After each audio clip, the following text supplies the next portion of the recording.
Meus irmãos, Gênesis 37, vamos abrir a Santa Escritura para Gênesis capítulo 37. Quem está vindo pela primeira vez, ou para quem faltou domingo passado, nós começamos uma série de exposições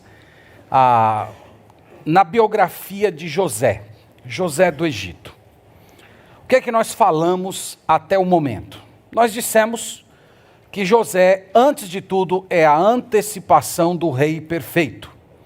Eu disse para os irmãos domingo passado que Deus escolheu governar esse mundo através de um rei mediador. E o primeiro deles foi Adão.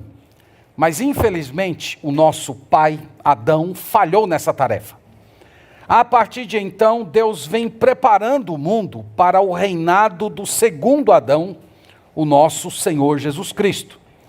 E no Antigo Testamento, o Senhor deixou lampejos, sombras, ilustrações que nos ajudam a construir a imagem desse rei perfeito. Como se o Senhor nos entregasse uma espécie de uma fotografia mais ou menos embaçada da identidade desse rei perfeito. E nós poderíamos dizer que José do Egito é um desses retratos. Eu disse também para os irmãos que Moisés registrou essa história quando já era um homem idoso, para explicar o porquê os dois filhos de José, Efraim e Manassés, passaram a ter direitos de posse na terra prometida ao lado dos outros filhos de Jacó. E também que essa história é uma história que inspira.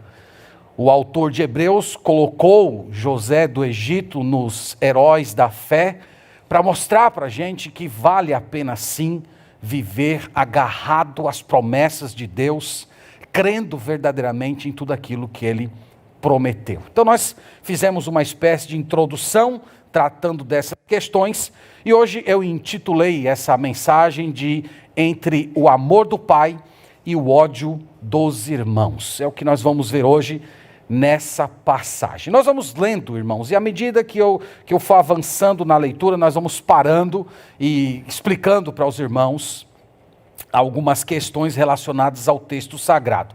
Vamos começar com o versículo 1, e os irmãos vão ver que no versículo 1, Moisés ele está meio que contextualizando, situando o leitor na história que ele está prestes a contar. Na verdade, a gente poderia ver toda a porção que nós vamos ler hoje, até o versículo 11, como uma espécie de uma preparação da trama. Tem uma trama enorme que vai se desdobrar na vida desse jovem José, e nesses primeiros 11 versículos é como se Moisés estivesse preparando todo o cenário para contar o que vai acontecer posteriormente. Então no verso 1 é dito assim: habitou Jacó na terra das peregrinações de seu pai, na terra de Canaã.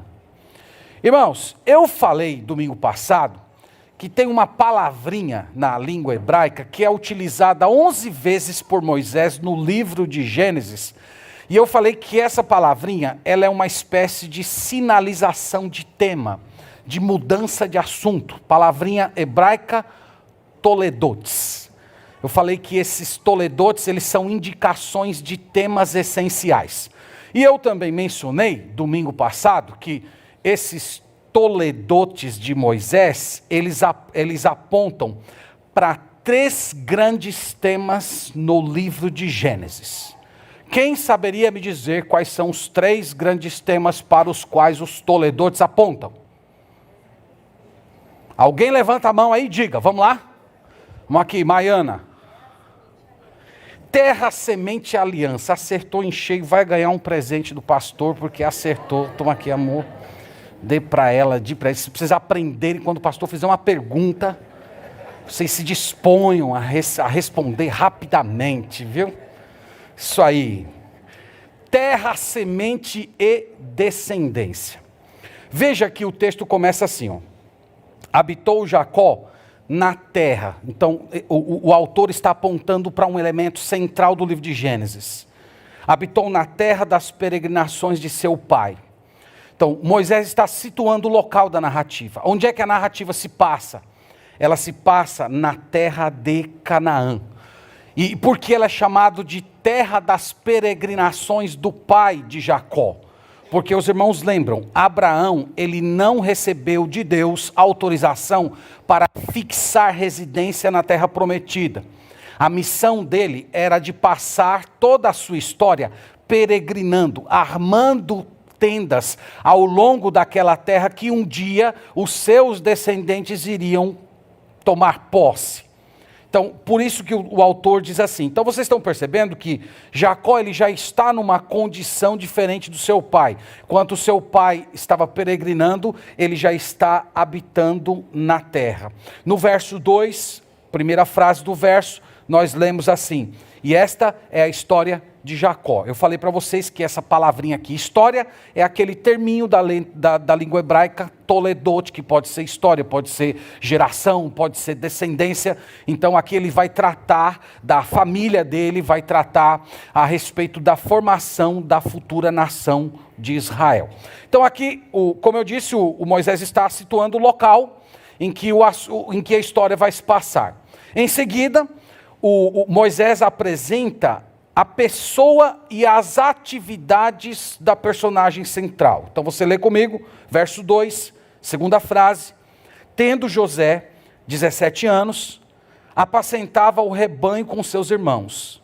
Sendo ainda jovem, acompanhava os filhos de Bila e os filhos de Zilpa, mulheres de seu pai, e trazia más notícias deles a seu pai. Então, o que se fala aqui a respeito de José? Primeiro, José tinha 17 anos. Ele era um garoto, ele era um menino, ele era um adolescente. Para os padrões antigos, talvez um pouco mais maduro, mas para os nossos padrões seria mais ou menos isso. Segundo lugar, o texto diz que ele era pastor, que ele apacentava as ovelhas. Os irmãos lembram que o pai dele, Jacó, era pastor. A mãe dele, Raquel, também era pastora. Aliás, a única pastora que existe na história da Bíblia. Então, se tem alguma mulher que quer ser pastora, de acordo com as Escrituras, o único ofício que lhe caberia seria esse, de cuidar de animais, né? Mas, como nós moramos, né, numa capital que não tem como você ser pastora, aqui em Salvador, então você deve se acomodar a outras vocações. Mas o fato, irmãos, é que parece que José, ele herdou o melhor do seu pai e da sua mãe. Ele herdou esse talento de trabalhar com animais. Aliás, eu até queria dizer para os irmãos que há um rol de pastores na Bíblia. Nós temos Abel, Abraão, Jacó, José, Moisés, Davi, profeta Elias. E o maior e melhor de todos os pastores, aquele que disse, eu sou o bom pastor, e o bom pastor dá a vida pelas ovelhas. Todos os grandes homens e mulheres de Deus parece que antes de serem colocados em posição de destaque, eles têm que passar um tempo cuidando de animais, né? Isso é uma coisa muito intrigante na história da Bíblia. Então José era pastor, mas note que ele não era só pastor, ele também era supervisor. No texto que nós lemos aí, no verso 2, diz assim, sendo ainda jovem, acompanhava. Essa palavra acompanhar aqui tem o sentido de fiscalizar. Então ele não só pastoreava ovelhas, ele era uma espécie de pastor dos pastores, ele era o pastor presidente daquela família. E ele acompanhava os filhos de duas das concubinas do seu pai, são mencionadas aí pelo nome, Bila e Zilpa. Essas eram servas das esposas Lia e Raquel. Então José, ele fiscalizava o trabalho dos seus meios irmãos. E nessa tarefa, irmãos, de supervisor dos rebanhos, José estava constantemente denunciando ao velho Jacó os malfeitos dos seus irmãos. Vocês viram aqui no texto que Moisés não especifica quais eram os pecados que esses rapazes estavam cometendo. E só um pequeno parênteses é que há, entre alguns estudiosos do Antigo Testamento, uma discussão se José era um cara fofoqueiro, sabe? Se ele era aquele sujeito que está vendo a coisa errada e vai lá fofocar para o pai, vai lá fofocar para o pai. Né? Eu já vi até alguns pastores pregando isso, né? Ele sofreu o que sofreu, porque ele vivia caguetando os irmãos dele, né? Como diz na favela, cagueta morre cedo, não sei o quê, e vai esse tipo de coisa, né? Então, irmãos, eu não acredito nisso. O que eu creio aqui é que Moisés está procurando estabelecer um contraste. A maldade dos irmãos de José e a integridade dele. Então, eu vejo que essa é a melhor maneira de entender esse texto. Eu vejo, na verdade, que José está exibindo uma força de caráter muito incomum para um jovem de 17 anos. Ele é capaz de denunciar o erro, mesmo sabendo que seria odiado por conta disso. E vocês sabem que isso não é uma coisa fácil. Não é fácil para ninguém. E especialmente para uma pessoa muito jovem, que sempre corre o risco de querer ser aceito, de querer fazer parte do grupo, e que por causa disso muitas vezes relativiza os seus valores. José não era assim. Ele era verdadeiro. Ele não era cúmplice do mal. Ele não só não realizava coisas erradas, como ele também não tinha participação no sentido de tornar-se cúmplice de qualquer coisa errada. E isso, meus irmãos, é um traço de integridade e é um dos traços do Senhor Jesus Cristo. Em Hebreus capítulo 1, versículo 9, diz que Jesus, ele amava a justiça e aborrecia a iniquidade. Então, José é esse tipo de pessoa, tá bom? Então, no primeiro verso, como eu disse para vocês, nós temos a primeira cena da história, mostrando o lugar, que é a terra de Canaã, e a pessoa. A pessoa é o jovem José, 17 anos, pastor e supervisor do rebanho dos seus pais. A segunda cena que nós temos aqui, nesse capítulo, eu chamei de a preferência pública de Jacó por José. Então Jacó, irmãos, ele não esconde a sua preferência.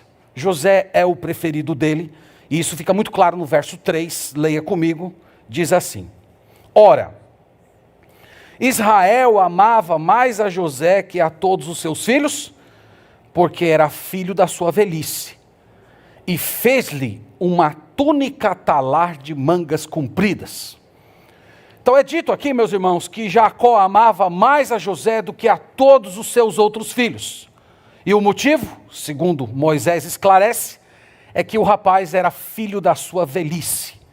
Ele era aquele filho esperado, tão esperado que demorou a chegar.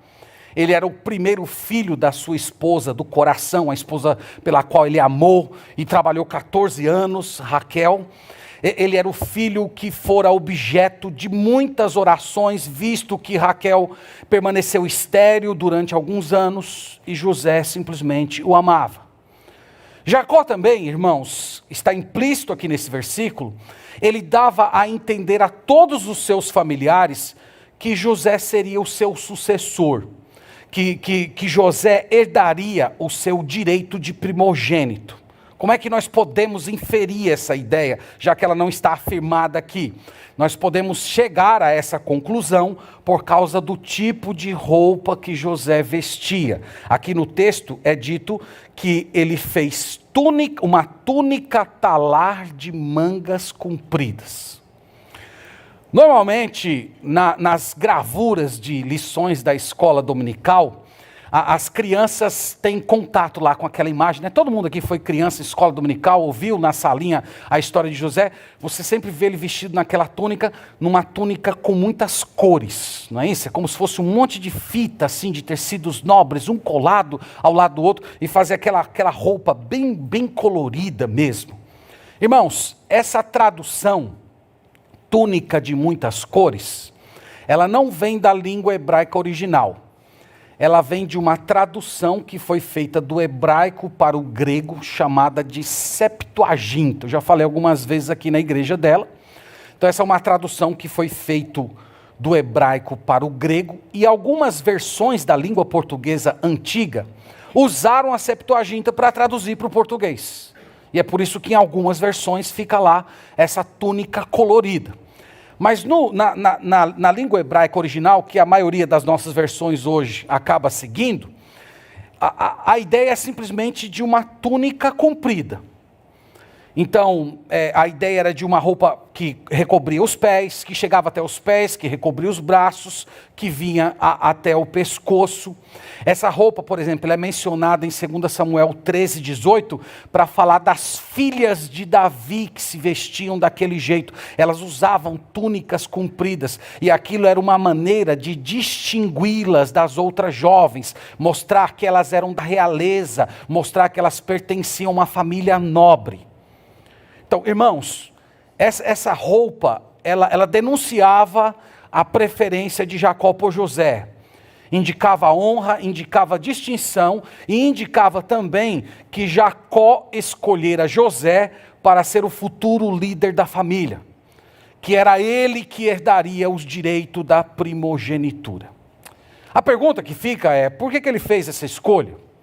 Os irmãos lembram, eu mencionei isso domingo passado, que Rúben, o seu primogênito, havia se prostituído com uma das esposas de seu pai, e por isso Jacó o desprezou como sendo o herdeiro da primogenitura. E o próprio Jacó, meus irmãos, sabia muito bem que na sua família ancestral, nem sempre o direito da primogenitura pertenceu ao primeiro filho. Nós temos o caso de Ismael e Isaque, Deus rejeitando Ismael. E nós temos o próprio caso de Jacó e Esaú, em que Deus aborreceu o Esaú e escolheu o Jacó. Então, por essas e tantas outras razões, Jacó havia eleito esse rapaz como sendo seu primogênito. Ele era o primeiro filho da sua esposa amada. E conforme eu disse, irmãos, tudo isso era uma escolha pública. Ele não escondia dos outros filhos que ele já havia distinguido José entre os demais e que ele havia escolhido aquele rapaz para ser o herdeiro, tanto espiritual, que receberia a bênção, mas também o herdeiro temporal, o herdeiro dos seus bens, para dar continuidade à família de Israel. Então esse é o segundo momento que nós temos aqui nessa narrativa. O terceiro é a reação dos irmãos de José. A reação deles foi caracterizada por ódio e ciúme. Aliás, irmãos, ódio e ciúme são dois temas centrais nessa primeira parte da narrativa. O Moisés deixa aqui, ao longo do texto, muito claro que esses eram as motivações das reações dos irmãos para com José e do que eles irão fazer futuramente. No verso 4, veja aí que nós temos o desenvolvimento disso, é dito assim: vendo, pois, seus irmãos que o pai o amava mais que a todos os outros filhos, odiaram-no e já não lhe podiam falar pacificamente. Então, veja que no versículo 4, meio que Moisés recapitula essa ideia da preferência de Jacó por José, mas ele também expande um pouco. Ele diz que eles odiavam, e nós vimos que eles odiavam porque José era o mais novo e o mais privilegiado, ele era o mais novo e era supervisor dos seus irmãos, e ele usava a túnica que indicava ali o direito à primogenitura. E a reação deles, irmãos, é uma espécie de um ódio que se manifestava numa aspereza do falar. Vocês veem isso no final do verso 4, quando diz assim: odiaram-no e já não lhe podiam falar pacificamente. Aqui, meus irmãos, é a ideia de muito ódio. A ideia aqui é daquela aversão incontida. Sabe aquele esforço que alguém faz para esconder o ódio que nutre por alguém, mas simplesmente não consegue. O ódio brota dos olhos, da expressão facial e até mesmo das palavras. Eles reagiam dessa maneira. Então vocês podem, de repente, imaginar José realizando ali o seu trabalho de supervisor dos seus irmãos, de vez em quando dando uma palavra com eles, um comando a respeito de uma palavra, um direcionamento do que eles deveriam fazer, e cada vez que José fazia isso, eles reagindo de uma forma truculenta. Eles sempre insultando José com palavras. Vocês podem imaginar eles reunidos à mesa, aquele dia em que a família toda está ali para comunhão, adoração, refeição juntas, e aquela conversa, vários homens sobre a mesa, e toda vez que José falava alguma coisa, todos reagiam com ferocidade a cada expressão que ele levantava. Aqui, meus irmãos, nós notamos mais um ponto em que José se mostrava um jovem distinto, aliás, maduro. Ele vivia entre o amor do pai e o ódio dos irmãos. Nós vemos aqui que ele transitava muito bem entre a admiração e a aversão. E vocês sabem que não são muitas pessoas que conseguem esse tipo de postura. Vocês sabem que não é todo mundo que consegue viver bem, estando num capítulo em um local de amor, e mudou aqui a cena para o próximo local, ela já está cercada de ódio. Há muitas pessoas que ficam doentes vivendo em lugares assim. Mas nós vemos que José transitava muito bem. A explicação que vai ser dada mais para frente é uma frase, um refrão da história de José, que é o seguinte: o Senhor era com ele. Então ele andava com Deus, ele era fiel ao Senhor. E vocês sabem, meus irmãos, que pessoas maduras na fé, elas conseguem viver e até mesmo frutificar em ambientes difíceis. Então aqui nós temos o primeiro motivo pelo qual José era odiado.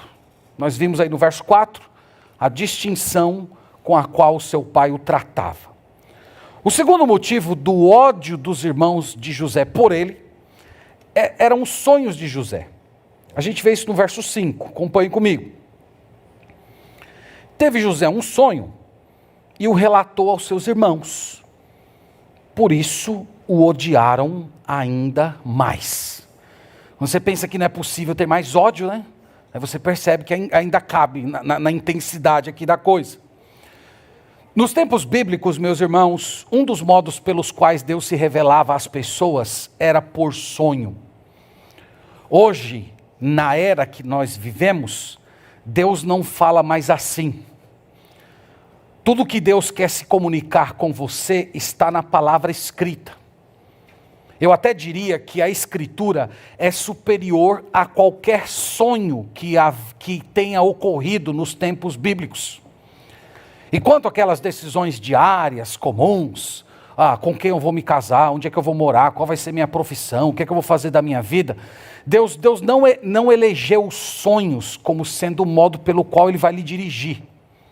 Deus lhe deu a escritura, a palavra, a oração, a comunhão, a dependência de Deus, e à medida que você anda com o Senhor, que você vive em sujeição a Ele, o Senhor vai conduzindo seu coração, suas circunstâncias, abençoando a sua mente, iluminando você, de tal maneira que você discerne a vontade do Senhor. É assim que Deus está operando nos tempos de hoje. Mas nos tempos bíblicos a coisa funcionava um pouco diferente. Os sonhos eram um meio eficaz de compreender a vontade do Senhor. No caso de José, há uma curiosidade, sempre são pares de sonhos. Nós vemos aqui, são 2 sonhos que ele vai ter. Depois, quando mais alguns anos depois ele no cárcere, são 2 sonhos também, o sonho com relação ao padeiro, o sonho com relação ao copeiro. E mais algum tempo depois tem os 2 sonhos de Faraó. Os das vacas magras e os das vacas gordas. Sempre são pares de sonhos. Sabe por quê, meus irmãos? Eu não sei por quê. Eu só sei que está assim. Mas eu achei isso muito legal. Não tem nenhuma razão específica para ter mencionado para vocês. Mas achei muito interessante. Viu? Eu não sei, irmãos, porque eu falo essas coisas de vez em quando. Mas vamos prosseguir, né? Esqueçam aí. Vamos ao primeiro sonho, versículo 6. Diz assim: Pois lhes disse, rogo-vos, ouvi este sonho que tive. Atávamos feixes no campo, e eis que o meu feixe se levantou e ficou em pé. E os vossos feixes o rodeavam e se inclinavam perante o meu. Na colheita, era muito comum os trabalhadores ir juntando os cereais, o trigo, por exemplo, em molhos. Ainda hoje se pratica isso, mas na era das máquinas, né, muita coisa mudou, mas nos locais ainda que não há tanta tecnologia, isso ainda acontece. Então, no sonho de José, o feixe, o molho dele, ficou em pé. E os molhos, os feixes dos seus irmãos, vieram, rodearam o feixe dele e se curvaram em gesto de reverência a ele. Esse foi o sonho. E esse sonho, meus irmãos, ele era tão real que nem carecia de dom de interpretação. Vamos orar aqui para Deus dar a interpretação do sonho. Não precisava de sonho, não precisava de interpretação de sonho, não precisava nem de comunhão com Deus, porque eles não tinham comunhão com Deus para entender o sentido desse sonho. A prova é a reação deles. Veja aí o verso 8. Então lhe disseram seus irmãos: reinarás com efeito sobre nós, e sobre nós dominarás realmente. E com isso, tanto mais o odiavam, por causa dos seus sonhos e de suas palavras. Então veja, não precisou de interpretação. Eles entenderam perfeitamente o que José estava dizendo. Como assim? Além de tomar de nós o direito da primogenitura, além de ser um garoto e já está mandando na gente, você ainda será rei, você ainda vai ser governante sobre nós. É intrigante, irmãos, porque alguns anos depois, esse sonho veria o seu cumprimento lá no Egito. Nós vamos chegar lá. Quando os filhos de Jacó chegaram no Egito, e eles foram procurar o homem que era responsável pelos cereais. Quem é que tinha a chave da porta onde os cereais ficavam? Era um jovem chamado Zafenate Paneia. Nós vamos ver futuramente que esse foi o nome que Faraó deu para José. E eles foram procurar Zafenate Paneia para pedir cereais. E quando eles chegaram lá, qual foi a primeira coisa que eles fizeram? Eles se curvaram. Então esse sonho vai ver o seu cumprimento mais para frente. Eles vão se curvar diante de José como sendo o senhor da safra, como o dono dos cereais. Mas isso vai ficar para o futuro. Naquele presente, o efeito dessas palavras de José e desse sonho, nós vimos aqui, era o crescimento do ódio deles por José. Então, não sei se vocês estão percebendo, mas Moisés, propositalmente, ele vem sempre elevando o nível e a intensidade do ódio dos seus irmãos. Eles odiavam mais, eles odiavam mais, eles odiavam mais. Então, o ódio deles vai sendo levado a tal potência que a última coisa que vai restar para eles é, de fato, tentar matar o irmão. É isso que nós vamos ver mais para frente. Então, esse é o primeiro sonho. O sonho de José como sendo o senhor da safra. Verso 9, nós temos o segundo sonho.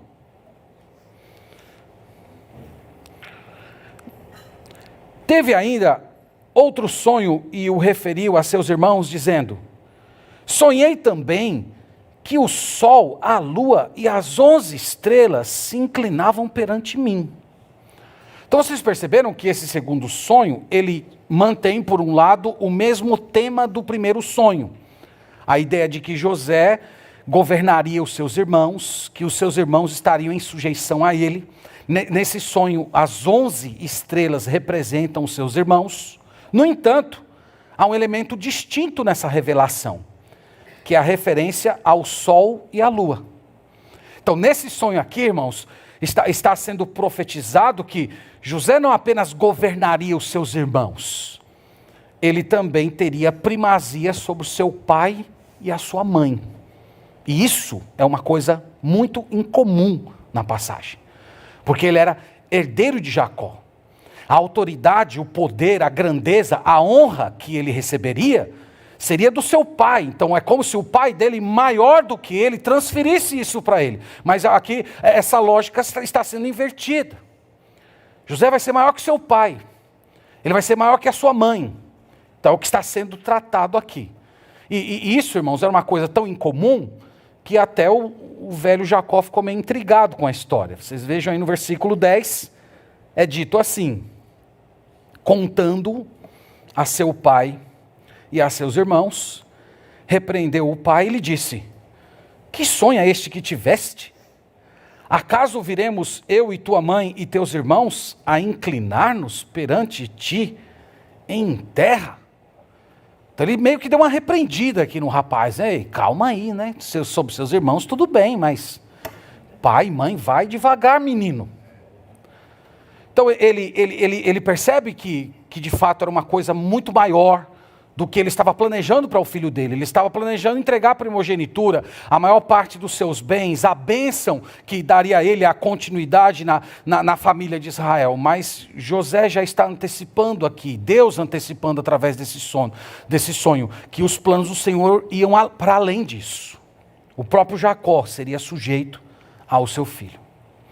Irmãos, embora Jacó tenha tido essa postura um pouco dura, no versículo 11 nós percebemos que o produto final é que ele era bem diferente dos seus filhos. Veja aí, seus irmãos lhe tinham ciúmes. O pai, no entanto, considerava o caso consigo mesmo. No Novo Testamento, quando o anjo fala com Maria e faz todas aquelas promessas que Jesus iria nascer e tal, vocês lembram que é uma expressão muito parecida com essa? É repetida. Ela considerava consigo mesmo. Ela guardava as coisas no seu coração.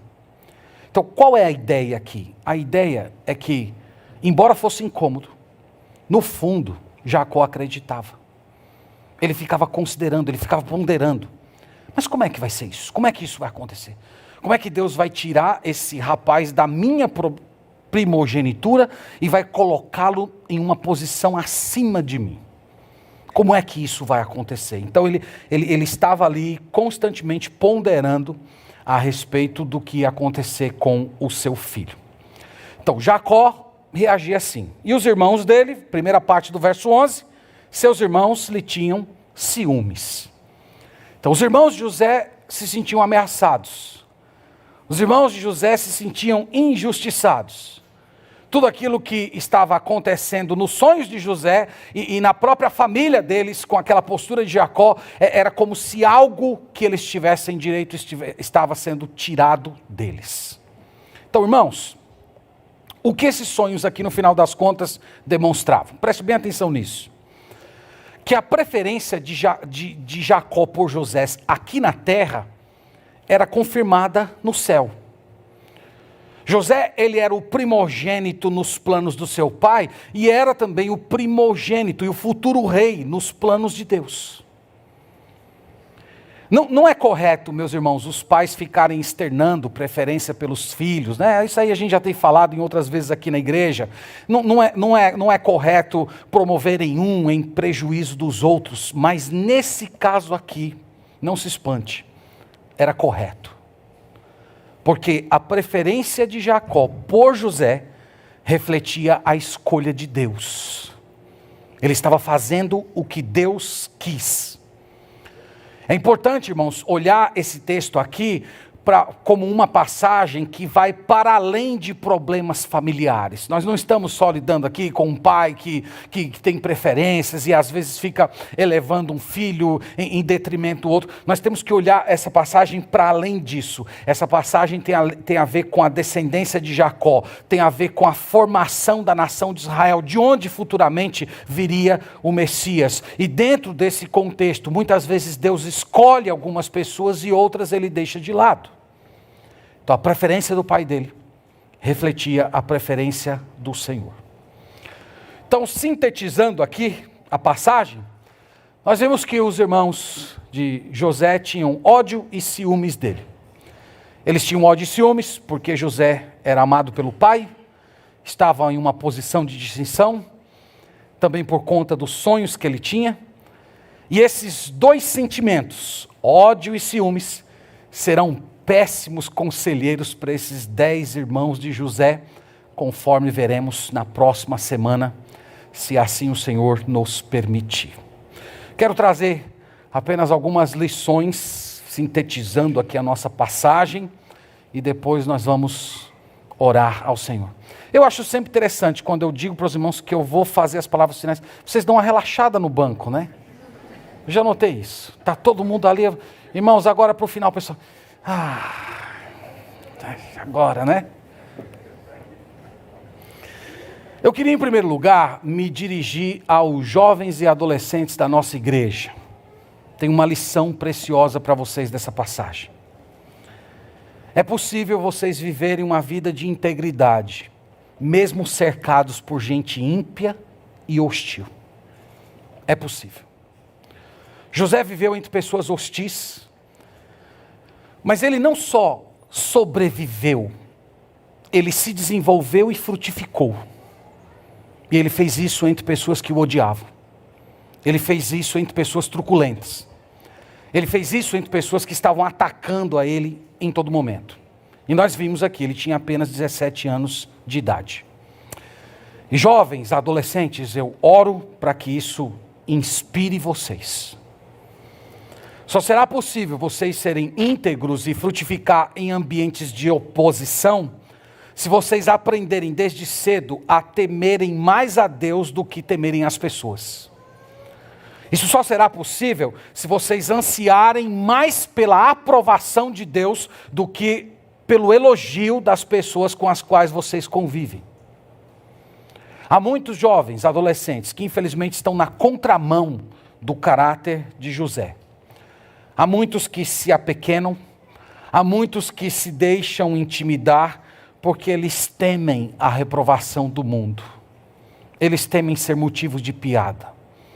Eles temem ser mal vistos. Eles temem, de repente, não ser acolhidos no grupo que parece ser tão interessante. Mas essa história vem para mostrar a vocês que andar com Deus verdadeiramente, andar com Deus não é só vir para a igreja, mas ter comunhão verdadeira com o Senhor, pode lhe colocar nesses extremos de vida.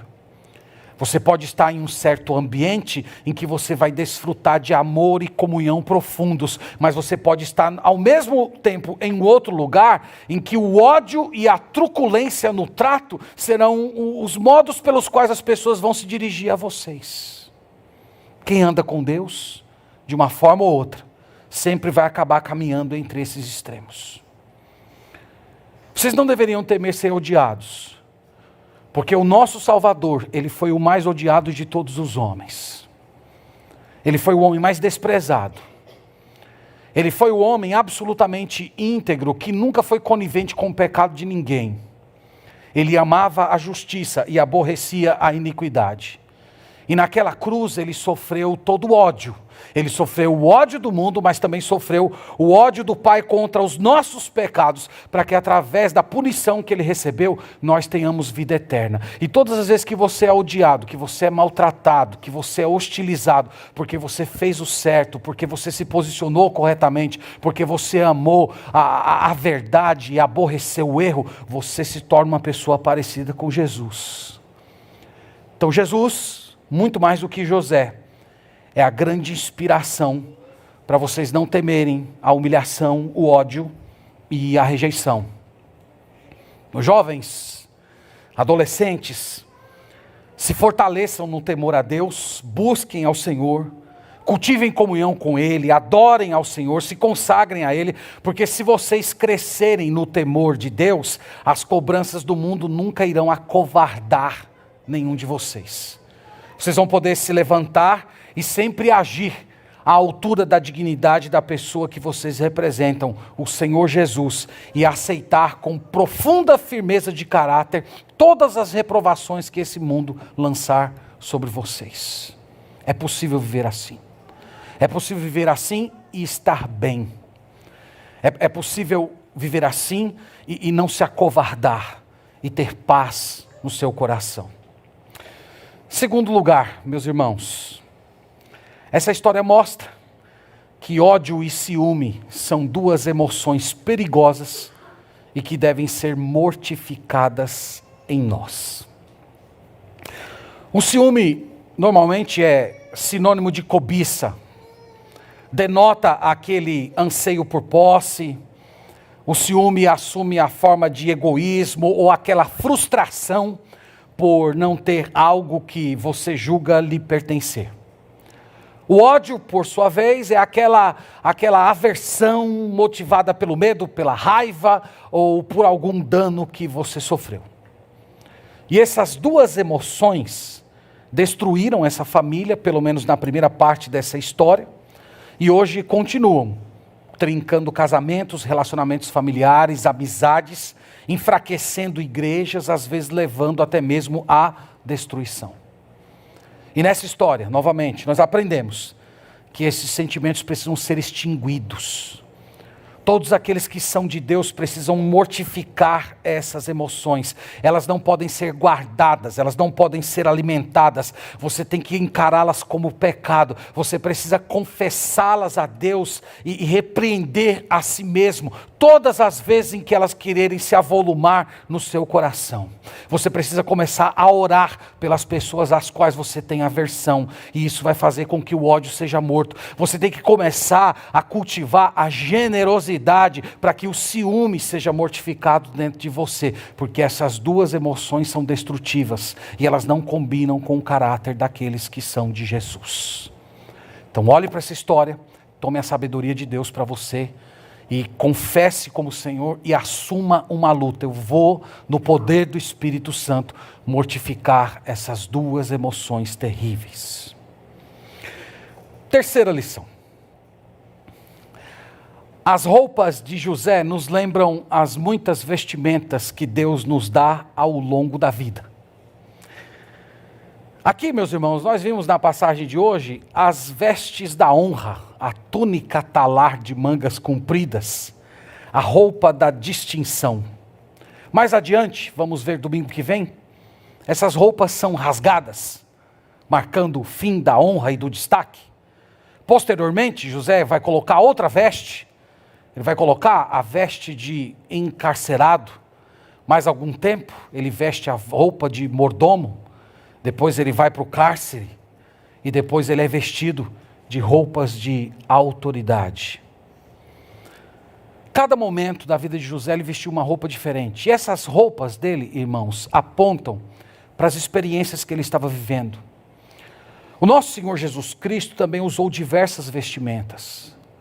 Ele usou roupa de rei, de servo, roupa de malfeitor, para depois receber as vestes do corpo de glória. E o Senhor Jesus, ele foi submisso ao Pai em cada uma das estações do seu ministério terreno. Ele aceitou de bom grado cada vestimenta que Deus entregou para ele, e ele fez isso do mesmo jeito que José o fez. No caso de José, cada roupa representava, como eu disse, uma fase de sua vida, com as suas bênçãos e tentações. Agora, e você? Quais são as túnicas que Deus tem lhe vestido nos últimos tempos? Quais? Você consegue reconhecer os riscos de cada uma delas? As tentações, os perigos, as bênçãos, as oportunidades? O apóstolo Paulo, em Filipenses capítulo 4, ele disse que aprendeu a viver contente em toda e qualquer situação. A semelhança de José, ele também foi frutífero, tanto nas vestes de honra, quanto nas vestes de desonra. E você? Onde é que você está nessa questão? Você já aprendeu a viver em paz com Deus em toda circunstância? Você já aprendeu naqueles dias em que você está vestido com vestes de honra a não ficar tão impressionado com aquela posição como se ela fosse direito seu, que nunca pudesse ser tomada de você? Você já aprendeu a ficar em paz sem se escandalizar quando Deus vestir sobre você as roupas do sofrimento? Nós precisamos, irmãos, da sabedoria do Senhor para aprender a vestir todas as túnicas que Deus tem nos dado na nossa história. A sabedoria para você na escritura, na oração, no serviço a Deus, na adoração, na sujeição. A sabedoria de Deus tanto para os dias de honra, quanto nas ocasiões em que as suas vestes forem rasgadas. Então deixe Deus te ensinar isso, e você vai ter uma vida abençoada. Você vai ter uma vida plena nesse mundo. Espero que Deus opere isso no seu coração, que você aceite a providência de Deus, louvando a Ele nos dias em que você estiver vestido de honra, mas também glorificando o nome dEle quando a sua honra for tirada. Amém? Amém. Deus nos abençoe, que a palavra dele habite ricamente o nosso coração. Vamos orar ao Senhor. Nós te louvamos, Senhor, porque o Senhor nos presenteou com histórias maravilhosas. E através delas, nós podemos ver a tua mão operando, o teu plano se desdobrando. Nós também podemos ser inspirados, aprender a respeito de modelos. E nós te agradecemos pela vida desse jovem, esse herói da fé, que foi levantado pelo Senhor para dar seguimento e proteger a nação de Israel em tempos muito difíceis. Nós clamamos ao Senhor que o Senhor nos encha de fé, que o Senhor nos conceda uma fé madura, robusta, que mantenha a integridade, a verdade, a postura correta, mesmo quando cercados de ódio, de maltratamento, injustiça. Nos ajuda, Senhor.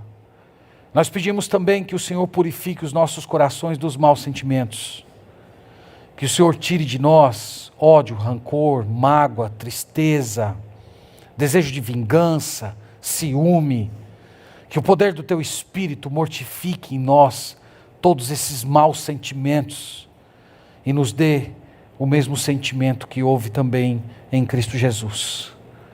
Dá-nos também, Senhor, aquela sujeição